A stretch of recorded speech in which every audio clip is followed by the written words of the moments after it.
1,000 times I feel your mercy remain, and Judas stumbled I came to uncork your grace everlasting. Your light will shine with all else may never ending. Your glory goes beyond all space.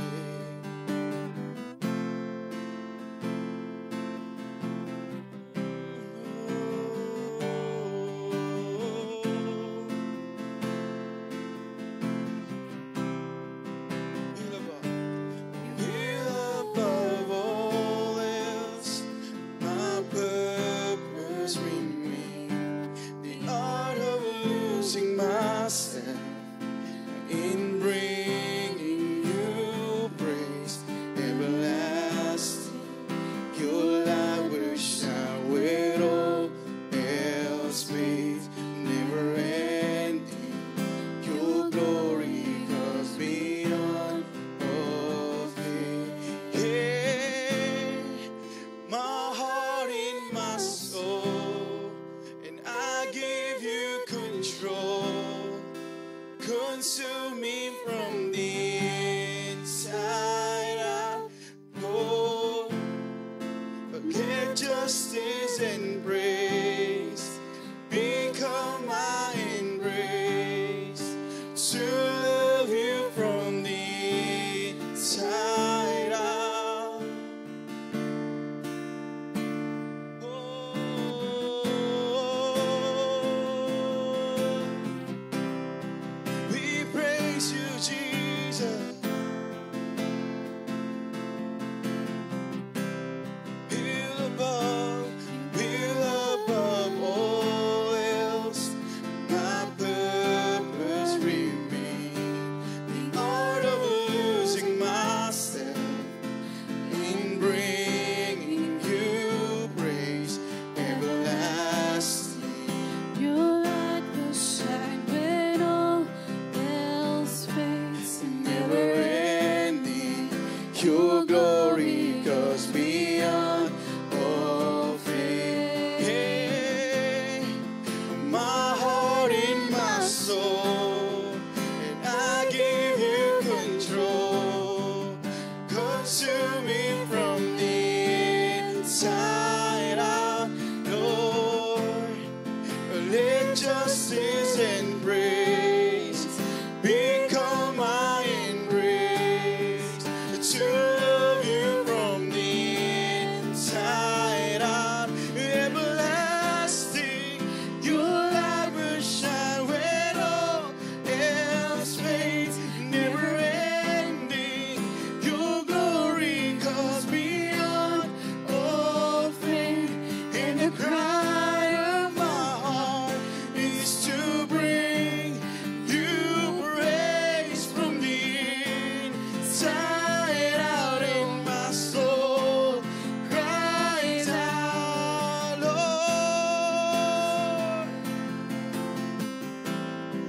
Oh Lord, you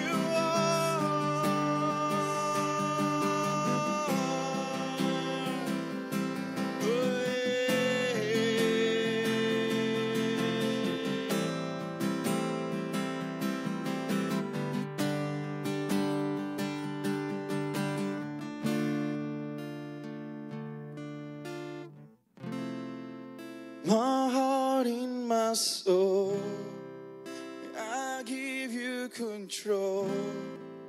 Consume me from the inside out, Lord.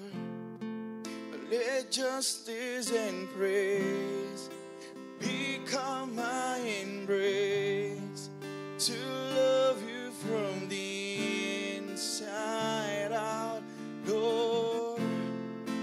My heart and my soul, and I give you control. Consume me from the inside out, Lord.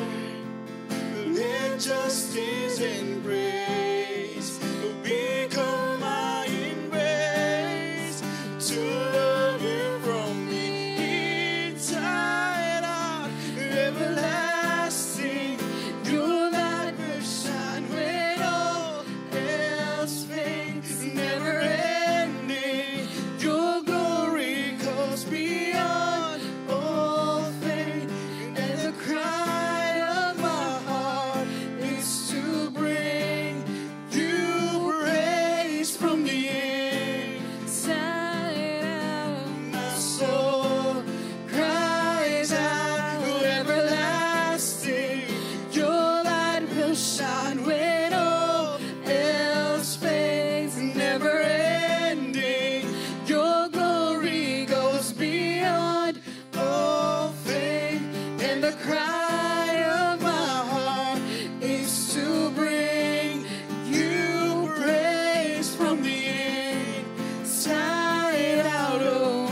praise you, Lord. We praise you, Lord.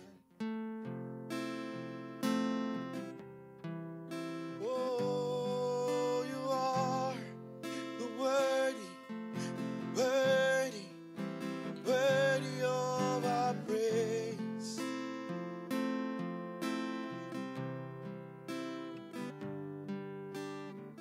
Lord, thank you, Lord, for this morning, God. Lord, lead us, Lord God. Lead us into our prayer and fasting, Lord. Lord, makita ka namin, Lord. Makita ka namin, Lord God, in our lives, Lord. And your word, Lord God, yung kumilos, Lord. Buhay namin, Lord God. Holy Spirit, we welcome you this place. Thank you, Lord. In Jesus' name.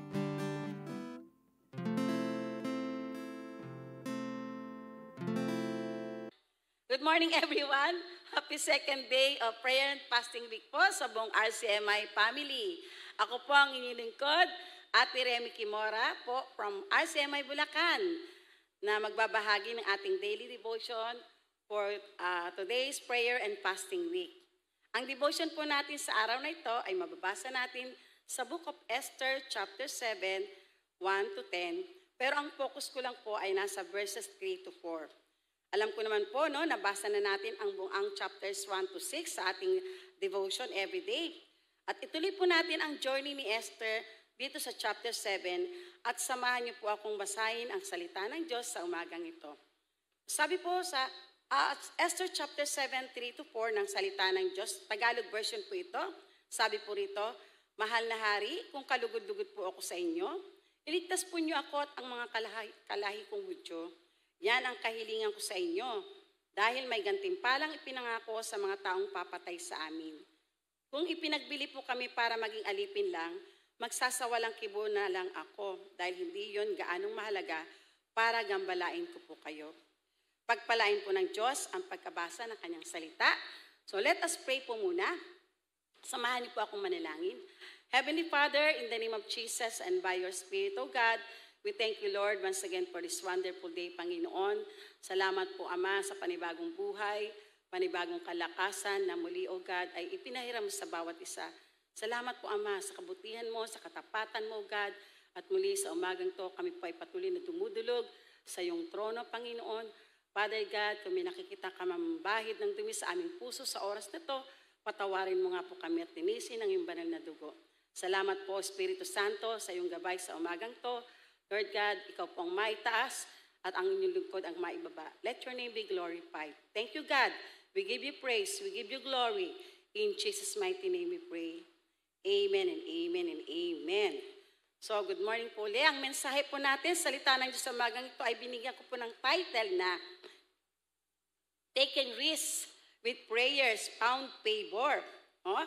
Sa ating pong buhay Kristiyano, napakalaking factor po ng panalangin. No, mag-take tayong risk na may kasamang panalangin upang lahat po ng pabor ay makuha natin. So tingnan po natin, no, sa ating pag-aaralan ngayon, meron po tayong 3 punto na makikita natin na ginawa ni Esther nang siya po ay mag-take risk para sa kaligtasan ng kanyang mga kalayang Hudyo at nakuha niya ang pabor ni Lord. No, sa una-unahin po natin ang number 1 po na point natin, manalangin at mag-ayuno. So balikan po natin yung Esther chapter 4 verse 16. Sabi po rito, Humayo ka, tipunin mo ang lahat ng Hudyo na nandito sa Susa at mag-ayuno kayo para sa akin. Huwag kayong kumain o uminom sa loob ng 3 araw. Ako at ang mga alipin kong babae ay mag-aayuno rin. Amen po. So kung babalikan po natin yung mga nakarang chapters na from chapters 3 to 6, bakit po humantong si Esther, no? Nalapitan yung hari.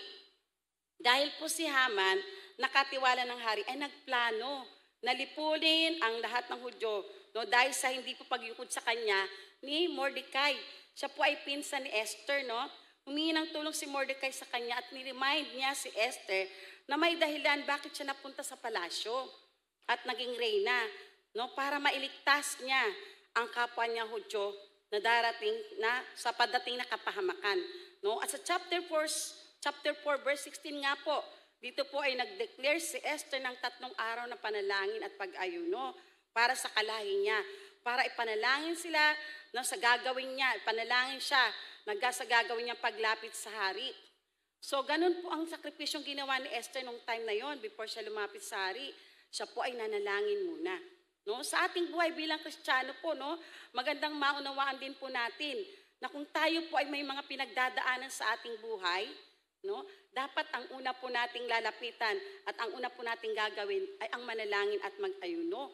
No, mag-ayuno kung talagang napakabigat po ng ating mga pinagdadaanan, lumapit po tayo sa ating Panginoon at idulog sa Kanya lahat ng ating mga hinaing at tayo po ay pakikinggan niya. No, tandaan po natin, hindi po natutulog ang ating Diyos. Alam na alam niya po ang mga pinagdadaanan natin. Inaantay lang po ng Panginoon na tayo ay lumapit sa Kanya. Anytime po, nag-aantay ang Diyos sa atin. Amen po? So yun, maging matapang po tayo. No? Pangalawa, maging matapang. No? Ito po yung pangalawang punto natin, maging matapang po tayo. Sabi po sa Esther chapter 5 verses 2 and 3, sabi rito, na makita niya si Reyna Esther, tuwang-tuwa siya at itinuro niya dito ang kanyang gintong setro. Kaya lumapit si Esther at hinipo ang dulo ng setro. Nagtanong ang hari sa kanya, ano ang kailangan mo, mahal na Reyna? Sabihin mo at ibibigay ko sa iyo kahit ang kalahati ng kaharian ko. So dito po, no, inimbita ni Reyna Esther ang hari at inimbitahan niya ito sa isang hapunan. No, kaya dito naging matapang po si Esther, no, na humarap sa hari. Bago siya humarap, dahil sinamahan niya ng panalangin, sinamahan niya ng pag-aayuno, naging matapang siyang humarap sa harap sa hari. At doon po inimbitahan niya ang hari at si Haman, no, pinakita niya yung pagiging matapang niya sa pagharap sa isang sitwasyon. Maging katumbas nito ay buhay niya. No? Dahil po sa batas nila, bawal pong humarap sa hari kapag hindi ka ipinatatawag. Kamatayan ang kapalit. Pero nagkaroon siya ng pabor sa hari dahil sa kanyang pananalangin po, no? At sa buong mga lahi ng Hudyo, mga kalahi niya na ipinanalangin niya siya. Dahil sa panalangin at pag-aayuno, no, tinanong pa siya ng hari kung ano yung kahilingan at ibibigay niya maging kalahati ng kanyang kaharian. So dito po, katulad po na ni Esther, no, sa pagharap po natin sa mga negatibong sitwasyon sa ating buhay, maging matapang tayo mga kapatid. No? Maging matapang tayo kung ano po yung gusto natin gawin sa ating buhay, sa ating Panginoon. Kung may malaki po tayong didesisyonan sa buhay natin, kailangan po talaga idulog natin sa panalangin at samahan natin ang pag-aayuno, lalo na kung mabigat yung ating mga gagawing desisyon sa buhay. Maging matapang tayo mga kapatid na harapin at gawin ang ipinagagawa ng Panginoon sa atin. Amen po ba yun? Amen po. So pangatlo po, maging matapat, maging tapat. Sabi po sa Esther chapter 7 verse 3, mahal na hari, kung kalugod-lugod po ako sa inyo, iligtas po ninyo ako at ang mga kalahay kong Hudyo. Yan ang kahilingan ko sa inyo. Amen. So dito po sa chapter 7 po, makikita natin na walang idea si Esther kung paano ang hari ay magre-react sa kanyang mga sasabihin. Dahil nabasa nga po natin sa mga nakaraang chapter ng Book of Esther na si Haring Xerxes ay isang hari na pabigla-bigla ang mga desisyon. No? Madali din siyang magalit. So una dito, naging tapat si Esther sa pag-amin niya sa harap ng hari na siya ay isang Hudyo. Di po ba tinago niya ang kanyang tunay na identity, no? Bago siya naging reyna? Pangalawa, hindi alam ni Esther kung kakampihan ba siya ng hari sa kanyang pagtatapat laban kay Haman na isang trusted advisor niya pa. Kung pipiliin ng hari si Haman, si Esther at ang kanyang mga kalayong Hudyo ay mamamatay. Pero kailangan talaga ni Esther na magkaroon ng tapang at mag-take ng risk sa gagawin niya. Kaya ginawa niya po yung tama para sa kabutihan ng nakararami, para sa kanyang mga kalayong Hudyo. Yung pag-amin po ni Esther sa harap ng hari, no, kung sino siya at ano yung kalagayan niya, no, at yung kung ano yung kalagayan niya at ng mga kalahi niya sa kamay ni Haman, ay pagpapakita lang po ng katapatan niya sa hari. Na kahit magalit pa yung hari sa kanyang pag-amin at maging kapalit nito ay papalitan siya bilang reyna o kaya ay papatayin siya, hindi na po naisip ni Esther yun. Ang mahalaga para sa kanya ay yung kapakanan ng kanyang mga kalahi. Kaya po siya ay umamin at naging tapat sa hari. No, sa ating buhay din po, no, dapat din po tayo maging tapat sa lahat ng ating ginagawa.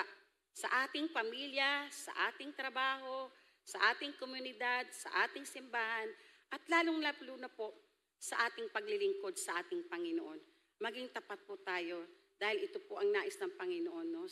Upang tayo po ay patuloy na pagpalain niya.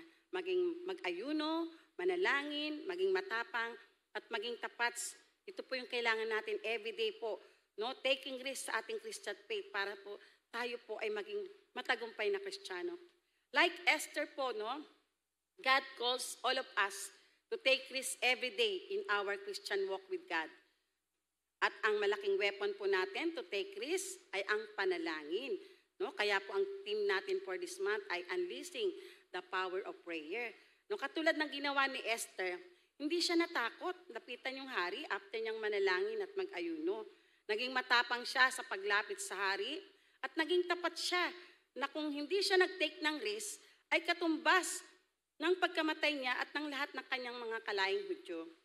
No, in reality po, our Christian walk was never intended to be comfortable and easy. Hindi po madaling maging Kristiyano. Dahil ang tunay na pagiging Kristiyano po ay hindi lang sa nguso, kundi sa puso. No, dapat po pinamumuhay natin ang salita ng Diyos upang maging effective po ito sa mga taong nakakakita sa atin. No? Upang makita nila na si Kristo ay buhay sa atin. Huwag po sana tayong maging kampante na okay na tayo na sa pagiging Kristiyano natin, na tayo ay ligtas na.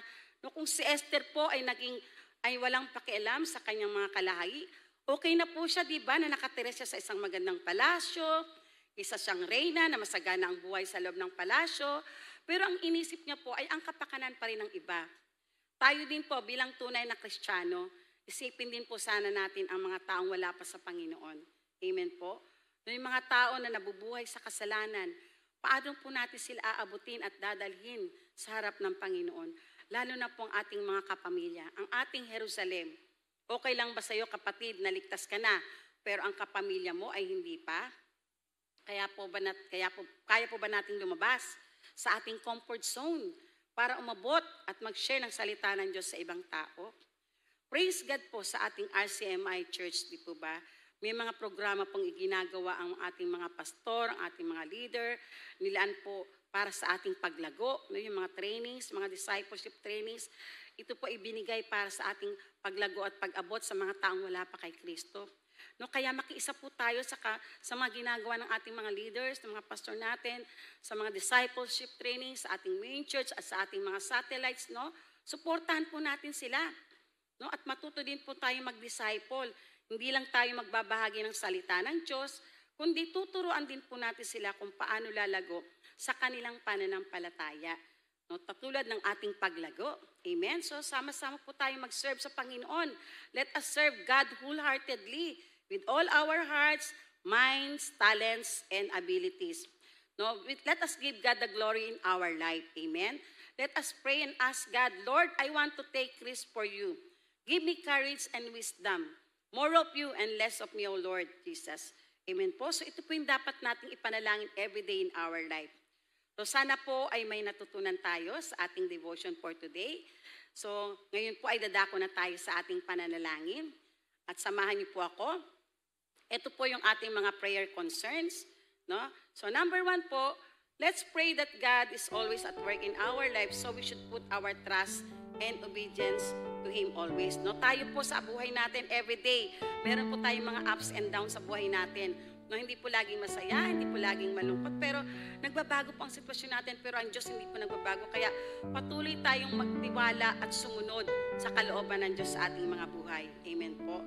So pangalawa po, let's pray that God has placed us where we are now for a reason. So let's use our life, no, for that reason. Give God the glory in our life. No?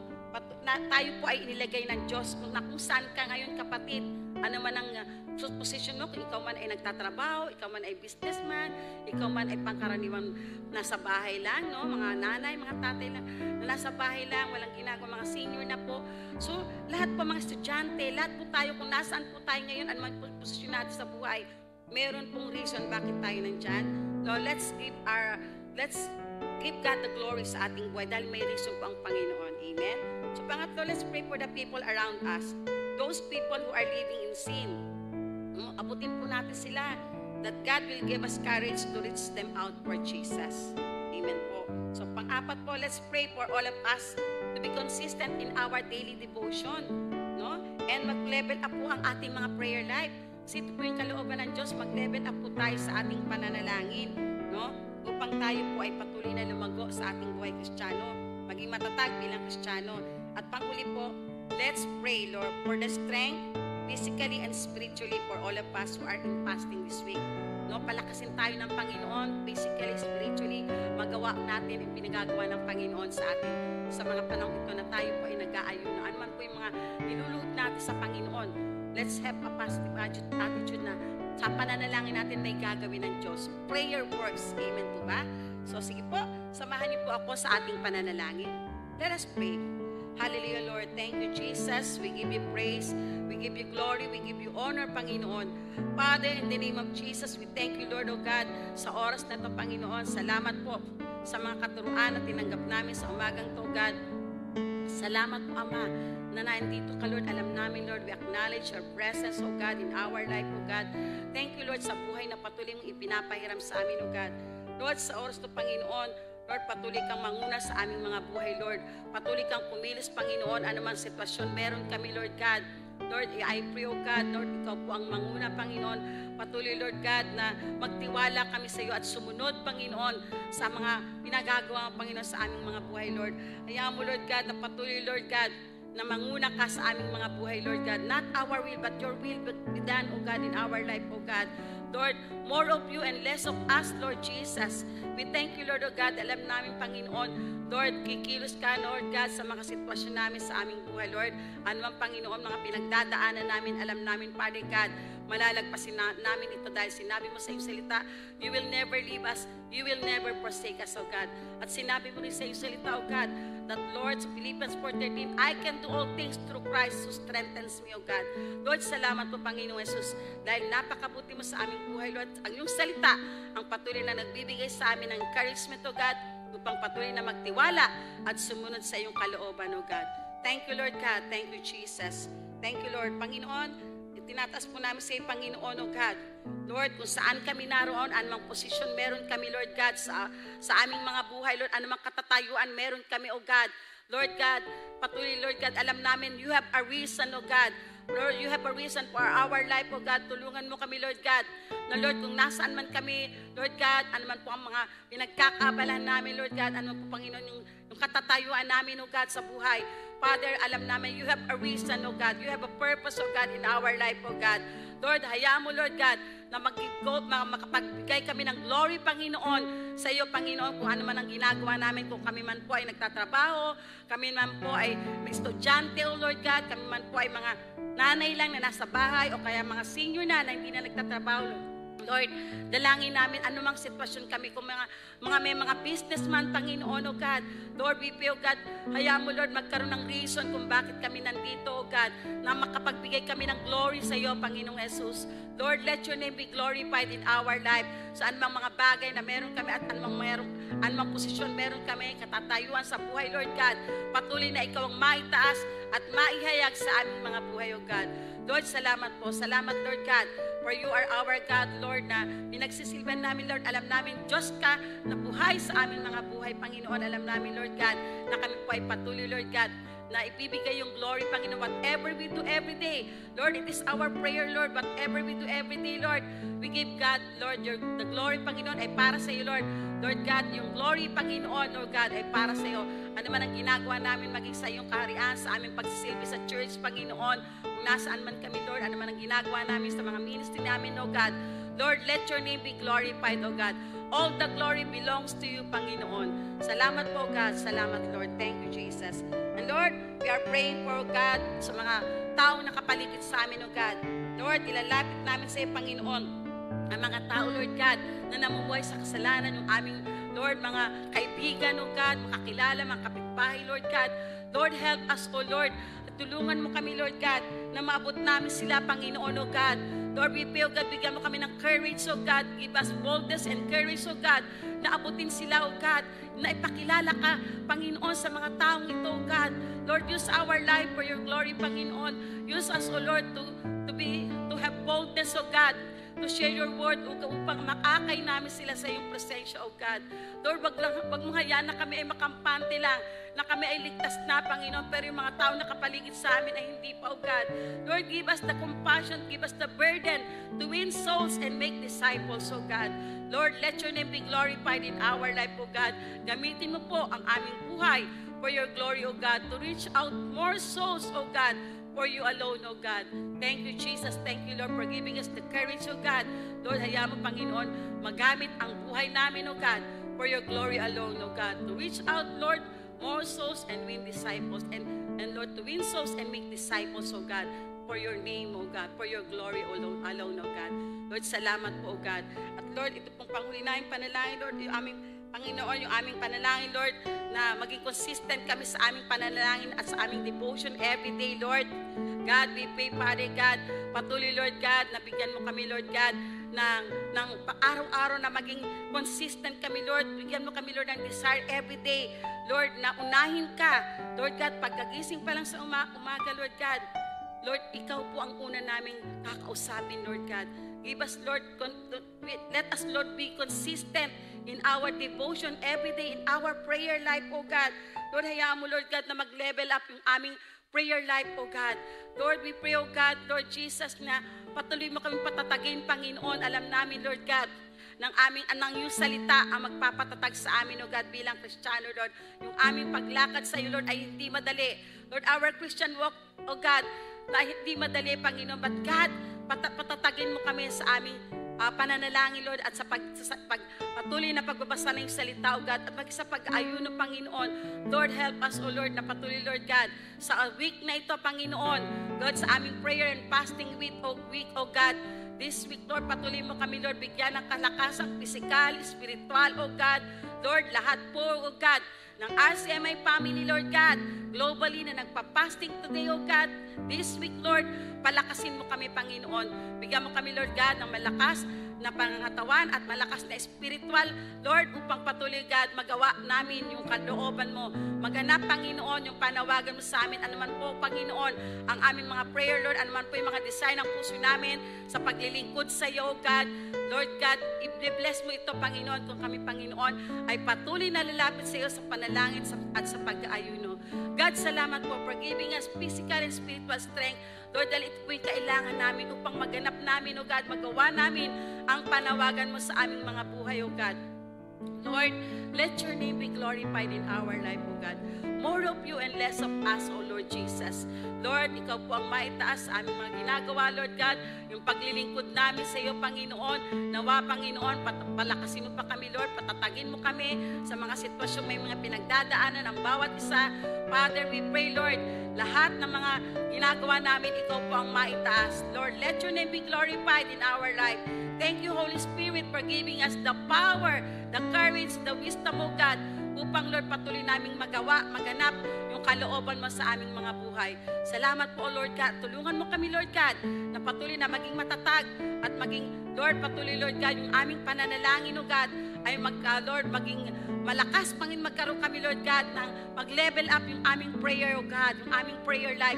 Kasi, Lord, ito po yung aming sandata upang kami po ay mabuhay, Lord, maging victorious Christian, Lord, in our everyday walk, O God, sa aming pagiging Kristiyano. Salamat po sa iyong salita, Lord God, sa umagang to. Salamat po sa pagsama mo sa amin, O God. Lord, let your name be glorified at patuloy kang maitaas sa aming buhay, O God. Lord God, ikaw ang maitaas, kami ay maibaba, Panginoon. Ikaw ang makilala at kami ay makalimutan, Lord. Alam namin, Lord God, na ikaw, Panginoon Diyos, ay patuloy na kumikilos sa aming mga buhay. Salamat po, Ama, sa umagang to. Salamat, Father God. Salamat, Lord Jesus. Salamat, Holy Spirit, for guiding us, for giving us, Lord, today, Lord, yung salita mo, God. Salamat po. Let your name be glorified in our life. Thank you, Lord God. Thank you, Jesus. We give you back all the glory, honor, praises, and thanksgiving. This we ask and pray in Jesus' mighty name. Amen and amen and amen. So thank you po sa pagsama niyo sa akin sa umagang ito. Radiance of Christ, shine where we are. God bless po. Morning.